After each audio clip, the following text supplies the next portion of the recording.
Welcome back to another episode of Excuse My Grandma. This week it is just Kim. We're going to do a little solo episode while Grandma is still in Florida. I am in New York for a few days, but don't worry, I'm going back to Florida next week. I'm honestly losing track of time. I think it's next week, and then we'll get in lots of content together. Then I'm going to come back to New York again without her. Just because I like getting back to real life. I mean, Palm Beach is made up land, and as fun as it is to be in the beautiful weather and with my family, I feel like bringing me back to New York. I love the vibe of New York, obviously, and that's what I'm going to talk about today, by the way, of my nostalgia obsession and growing up in New York City. But first, let me do a little recap. So I've been in New York the last few weeks. Grandma was here for a little bit of it. She got to come to my UJA event because I was co-chairing this generosity gala. And the first part of it, parents got to come, and then it became 800 young people in their 20s and 30s. But she and my parents and my other set of grandparents and Poppy got to come and congratulate me, which was lovely. And my boyfriend's sister was on the committee too. So he was in town, which was amazing, but from LA. And so his parents, and my friend who introduced me and my boyfriend, who is, also his sister, she was there as well because she was on the committee. So it was a family affair, which was so nice. And it was so nice to have Zach here for the week. We had some nice dinners. I mean, it was kind of chill because we both had work to do, but we watched White Lotus together one night. We had dinner at Cucina Alba in Hudson Yards.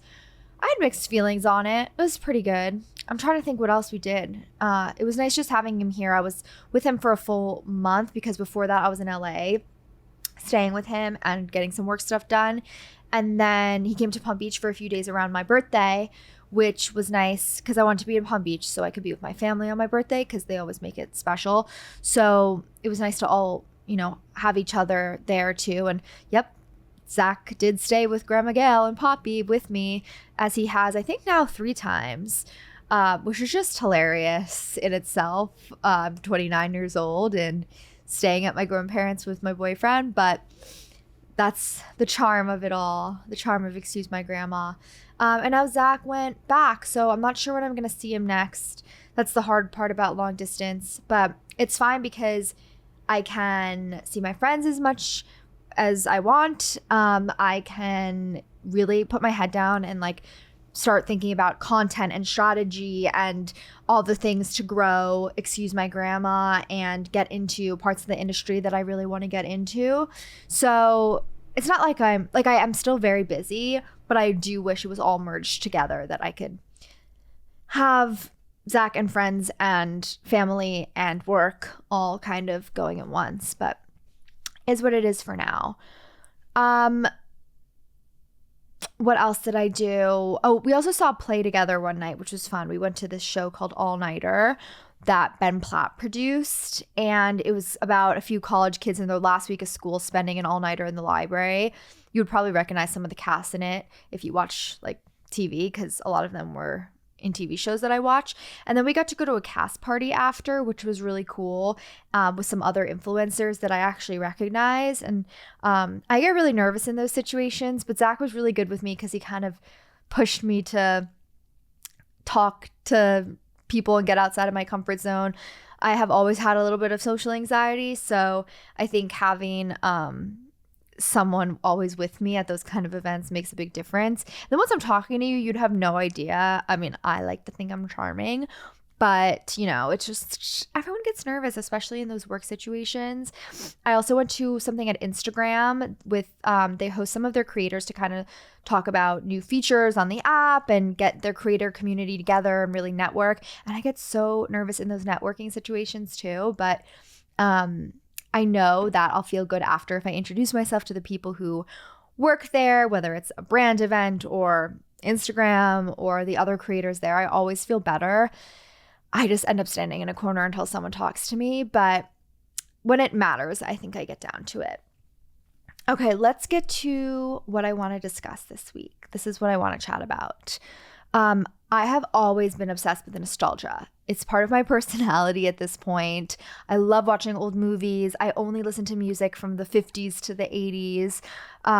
I romanticize everything, whether it's my dating life, getting ready, or just walking down the street. There's something about looking back to the past that makes everything feel so much more special.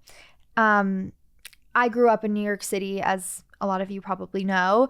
And maybe it's because when you grow up in New York, you're constantly surrounded by history and by that feeling that people come to New York for, which is the iconic, classic nature of the city.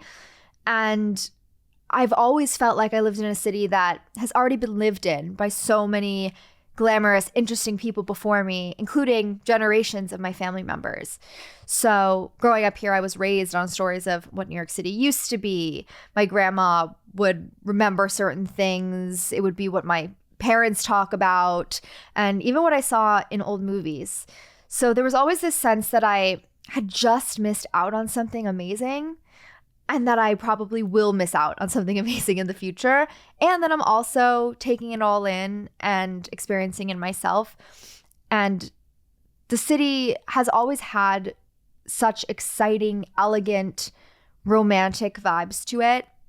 And I would say it dates from the 90s when I was born, and then previous to that. I don't know, maybe a little bit of the 2000s because it's my own nostalgia of thinking about growing up and the playgrounds I went to and things like that. But I definitely think 2000 onward didn't have the same vibe.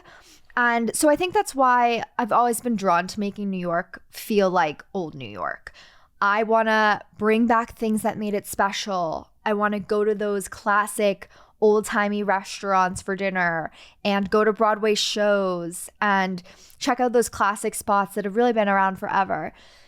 But New York City has really changed. And I don't know if it was COVID. I don't know if it was government changes. I don't know if it's just society and culture and how that's changed such a influential city. I know that I started leaving New York during COVID to go to Palm Beach more frequently, and also just realizing how the weather here is like not the best.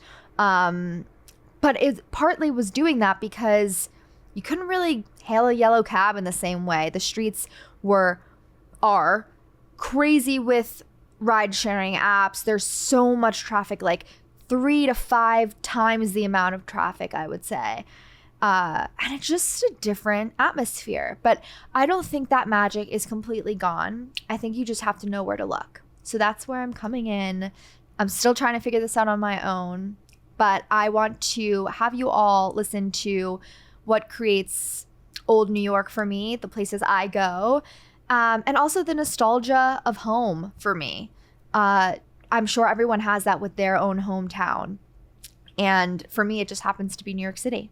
So what was old New York to me? There are certain things about New York City that has always felt timeless. For example, you go to Times Square, you see the billboards, you go to a Broadway show. Central Park, to me, is the heart of it. I think anytime you walk in the park, you're transported back in time.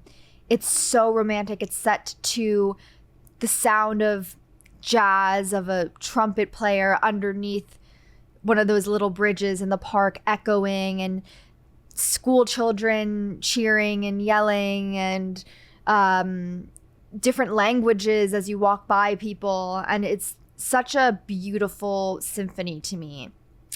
And I'm probably, you could be laughing, being like, what is she doing romanticizing this? But it's truly how I see things.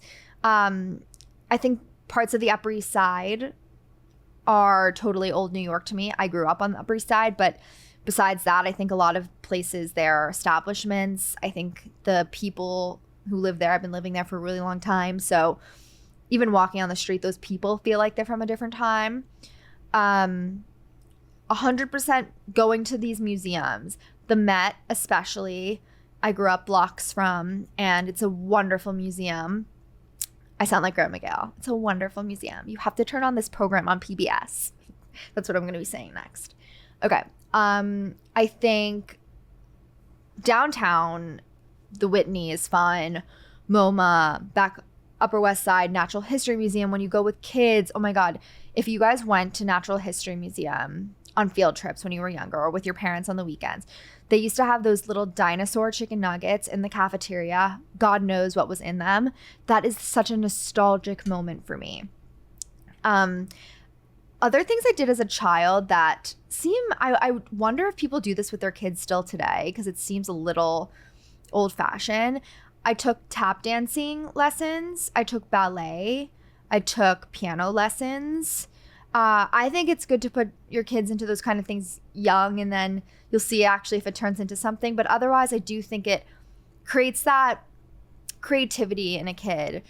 Oh, I forgot to mention Woolman Rink. That's an iconic place. You always feel like you're transported back in time. Do a little ice skating date. And then there's places as a child that I did birthday parties that I don't even know if are around anymore, like the Vinegar Factory or the Craft Studio, which was, you'd paint your own little pots and stuff. I did so many different birthdays there. And I remember they would always get one of those noodles, like pool noodles, and everybody would do the limbo. Not the limbo. What's it called? The limbo, right? When you'd go under the rope. I think that's what it's called. Wait, we have to Google this because why does that sound wrong? Limbo dance. No, guys, am I crazy? Yeah, it is the limbo. Do people still do the limbo? Anyway, we also would always have this guy, Magic Al, at a lot of our birthday parties who was just a magician, but the kids would go crazy, including myself, for this guy. And I feel like 5 years ago, I happened to go to a kid's birthday party and he was there. So I feel like he's still doing this thing 20 years later. More than that, Jesus, 30 years later, probably. And then there's also places I used to shop a ton as a kid also have gone out of business, but hopefully people who are from the New York area might relate. You guys remember Infinity? That was so popular on the Upper East Side. And then Lester's. I think is Lester still there? That was an establishment. You would bump into everyone you know. I also feel like there were a few people I knew who were Lester's models and they were on the front, like on the outside. And I was like, wow, they've made it big. So I'm thinking of things that I was a little child, and I don't necessarily think in order to get nostalgia back, you need to do things little kids do. Like, even though I love Disney World and watching a Disney movie, it's not necessarily about being a kid again, but maybe revisiting places that brings up the memories of when you were a kid. Okay, but if you're an adult listening or, 18 and up, where can you go today to recreate that feeling of old New York? How do you make new New York old New York? So I have certain restaurants that I feel like are stuck in time. I just celebrated my birthday, as I mentioned, and we went to Carbone for dinner, me and a bunch of my girlfriends. And Carbone is one of those places where like they're playing old Italian music. It's like brick walls, very West Village Soho vibes. Have a dirty martini there and you are brought back in time. Similarly, I know it's not easy to make a reservation, but there's this place, Rayo's, in Harlem that is also old school Italian. They have pictures on the walls of the celebrities who have been there.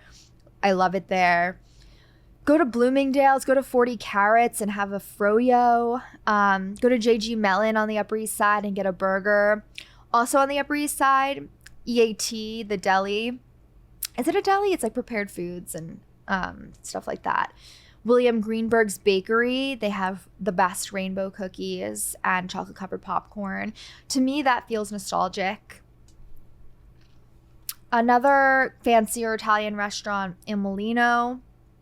There's also for lunch on the Upper East Side for like a little half sandwich and soup, and you feel really classy, via Quadrono.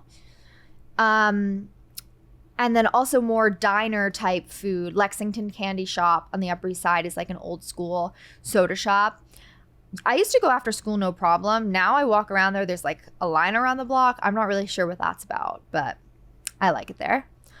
And then by me now in Flatiron, there's Eisenberg's Deli, which I think closed and reopened under new ownership a few years ago. And it's very 50s type, like deli sandwiches and milkshakes and that kind of thing. So that's a lot of fun. I want to talk again about entertainment and culture in the city, especially Broadway. So I'm not sure if it's just I've gotten older or it's just not in vogue anymore to go to Broadway.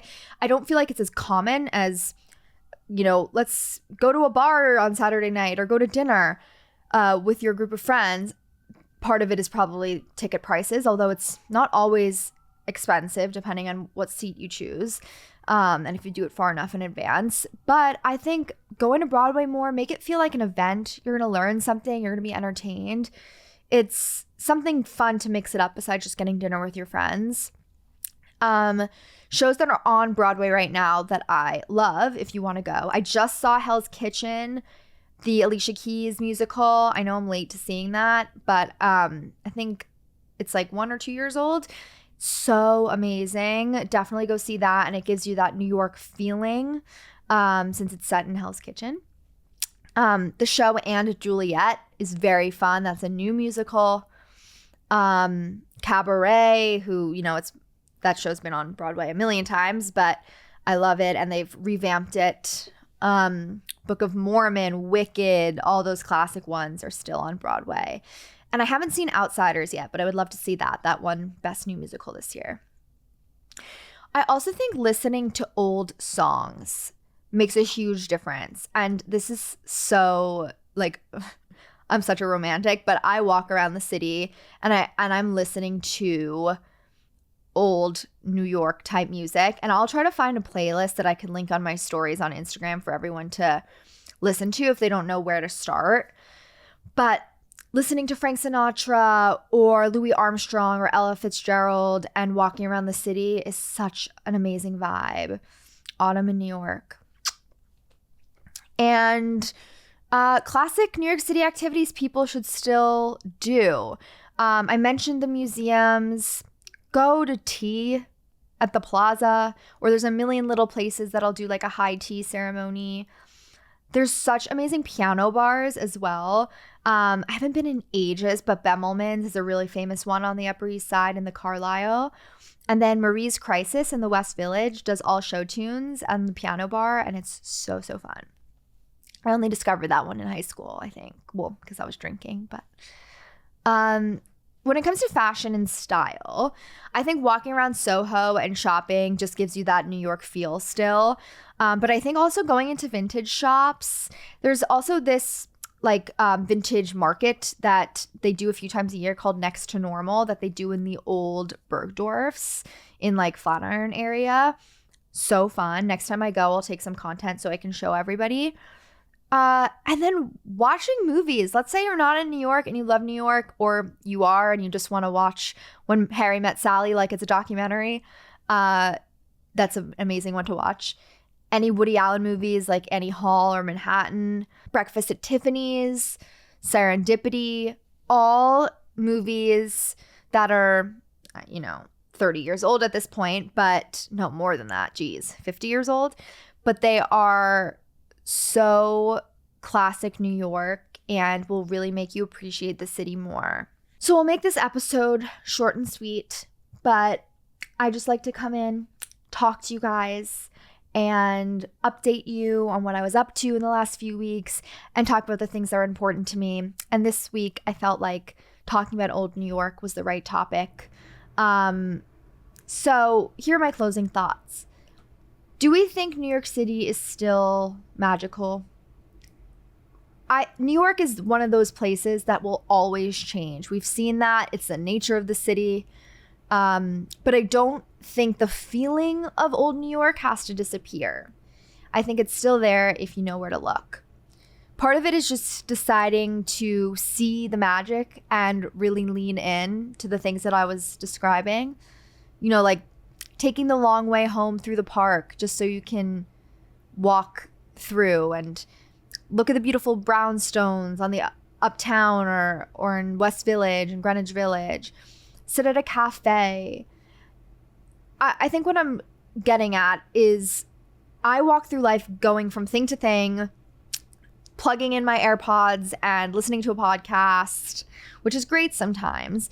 But I think actually listening to the city and not having those distractions and not thinking about your own issues is really what's going to make you appreciate New York. Dress up just because. Take pictures with your friends. You get the gist. So I'd love to hear from all of you. Message me on Instagram or TikTok or anywhere you want to get a hold of me after the episode. I think you can also leave comments on the episode if you're listening on Spotify. So tell me how you make New York City feel nostalgic. Or if you're not in New York City, how do you romanticize your own city? I would love to know. And I will see you all next week with Grandma Gail.